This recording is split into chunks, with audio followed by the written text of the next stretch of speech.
Hi, good evening. സാറിന്റെ പേരൊന്ന് പറയാം.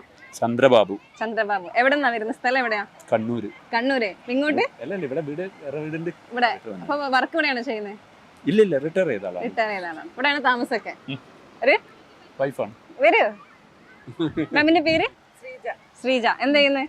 ഒന്നും ചെയ്യുന്നില്ല. ഒന്നും ചെയ്യുന്നില്ല. ഓക്കെ. അപ്പൊ ചെറിയൊരു കാര്യം ചോദിക്കാനാണ്. എന്താ വെച്ച് കഴിഞ്ഞാല് ന്യൂസ് ചാനലൊക്കെ കാണാറില്ലേ? കാണാറില്ല. പിന്നെ കാണുന്ന ഏതാണ് കാണാറ് പൊതുവെ? ടെലിവിഷൻ ചാനൽ കാണില്ല. പിന്നെ വായനയാണ് മെയിൻ ആയിട്ട്. കുറച്ചൊക്കെ. എന്താണ് എന്റർടൈൻമെന്റ്? എന്താണ്?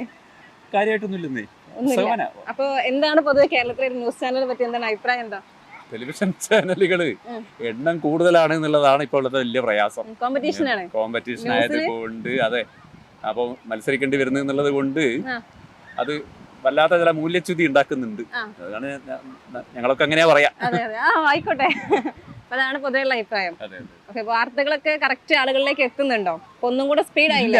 അതാണ്, നമുക്ക് ഇത്രയേറെ ചാനലുകൾ ഉണ്ടായാലും വാർത്തകൾ മുഴുവൻ കണ്ടാലും കിട്ടേണ്ട വാർത്ത കിട്ടുന്നില്ല. അതാണ് പ്രയാസം.